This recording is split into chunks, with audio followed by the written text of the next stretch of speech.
வணக்கம். பேர் செல்வன்.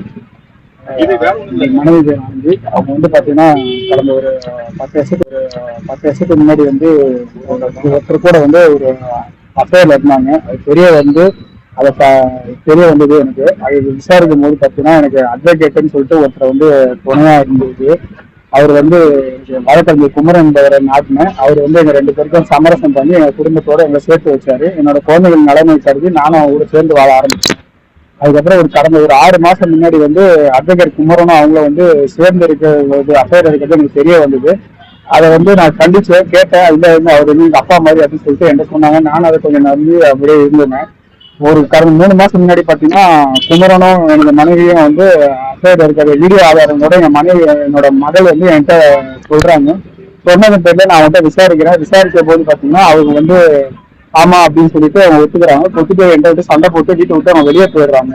வெளியே போன உடனே பாத்தீங்கன்னா அதுக்கு 2 நாள் கழித்து குமரன் என்பவர் வந்து என் மேல வந்து ஒரு பண மசூதி வழக்கு வந்து ஒரு பொய்யான வழக்கு ஒன்று என் மேல கொடுக்குறாரு. அதை வந்து நான் காவல் ஆணையர் வந்து ஆஜராயிட்டு என்னோட வாதத்தை வந்து சொல்றேன்.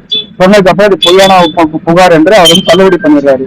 தள்ளுபடி பண்ணதுக்கு அப்புறம் பாத்தீங்கன்னா என் மனைவியை கையில எடுத்துக்கிட்டு என் மனைவி அவரோட தூண்டுதலின் பேரில வந்து என் மேல வந்து WPCல வந்து கேஸ்ல வந்து என் மேல வந்து ஒரு புகார் கொடுக்குறாங்க.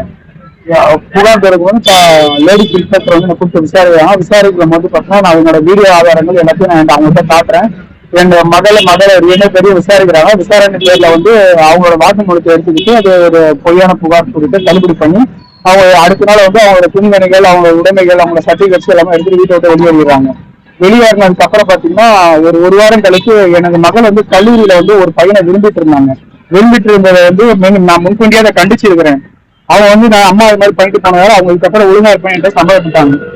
சொன்னதுக்கு அப்புறம் எனக்கு தெரியாம பொண்ணு வந்து அந்த பையன் கூட வந்து போன்ல உரையாடிட்டு வந்து நான் பார்த்து அவனை கண்டிச்சேன். கண்டிக்கும் போது நான் வந்து 19 வயசு ஆயிடுச்சு, இதுக்கப்புறம் வந்து நான் சுயமா எந்த ஒரு முடிவு எடுக்க முடியும் அப்படின்னு சொல்லிட்டு என்கிட்ட சண்டை வச்சுட்டு என்கிட்ட ஒரு பேப்பர்ல வந்து எழுதி கொடுத்துட்டு அவங்க வீட்டை விட்டு வெளியேறிட்டாங்க. வெளியேறின ஒண்ணு சரி அவங்களோட லைஃப்பை பார்க்க ஆரம்பிச்சான்னு சொல்லிட்டு நான் அவங்க 2 பேரையும் நான் விட்டுட்டு நான் என்னோட பையனுக்காக நான் வாழ ஆரம்பிச்சேன். வாழ ஆரம்பிக்கும் போது என் பொண்ணு வந்து ஒரு நாள் வந்து அண்ணா நகர்ல வந்து அந்த பையனோட 2 வீலரை போறது நான் பார்த்துட்டு நான் மன உளைச்சலான. அதுக்கப்புறம் என் மனைவியும் குமரனும் வந்து 2 பேரும் என் பொண்ணை வந்து அவருக்கு சொல்லி கொடுத்து எனக்கு அகைன்ஸ்டா வந்து என் மேல வந்து அப்பா மேலும் எனக்கு உதவிய வழக்கறிஞர் அவர் மீதும் வந்து பொய்யான புகார்களை வந்து பண்ணாங்க. என் தொடையில சூடு வச்சாங்க, அவர் இங்க தொட்டார் அங்க தொட்டார் சொல்லிட்டு பொய்யான புகார்ல வந்து பாத்தீங்கன்னா குமரனும் என் மனைவியும் என் பொண்ணுக்கு வந்து சொல்லி கொடுத்து என் மீதும் என் வழக்கறிஞர் மீதும் வந்து பாத்தீங்கன்னா கம்ப்ளைண்ட் கொடுக்குறாங்க WPCல. அதையும் விசாரிச்சு அதுவும் பொய்யான புகார் என்று சொல்லிட்டு தள்ளுபடி பண்ணிட்டாங்க.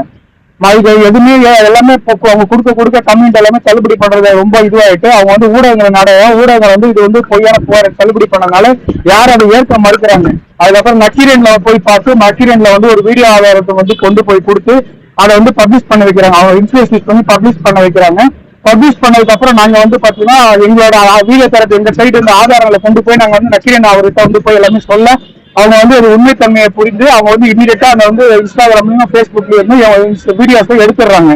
எடுத்ததுக்கு அப்புறம் மேலும் எனக்கும் என் பையனுக்கும் வந்து பாத்தீங்கன்னா அதிகப்படியான வந்து கொலை மிரட்டல் கொடுக்குறாங்க. நீங்க வண்டியில போகும்போது பின்னாடி ஒருத்தருக்கு ஃபாலோ பண்ற மாதிரியும் உங்களுக்கு 1 வாரம் தான் இருக்குது 2 நாள் தான் இருக்குன்னு சொல்லிட்டு ஆளை வச்சு மிரட்டுறதும்.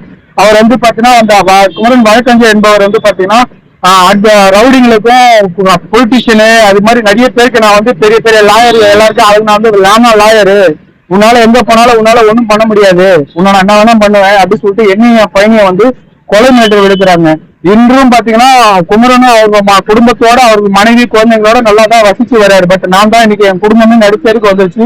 என் குடும்பத்தையும் உழைச்சி இன்னும் எங்களுக்கு அதிகப்படியான மன உளைச்சலுக்கு ஆளாக்கி எங்களை வந்து தற்கொலைக்கு தூண்டுற மாதிரி எங்களுக்கு தோணும். அதனால நான் கமிஷனர் ஆபீஸ்ல பத்தி இது குறித்து நான் கம்ப்ளைண்ட் கொடுத்துருக்கேன். கமிஷனர் ஆபீஸ்ல கம்ப்ளைண்ட் கொடுத்து கமிஷனர் அவர்கள் எவ்வளவு விரைவாக இதை விசாரிச்சு அவருக்கு மேல நடவடிக்கை எடுக்கிறேன்னு சொல்லிட்டு உறுதி கொடுத்திருக்காங்க. நன்றி, வணக்கம்.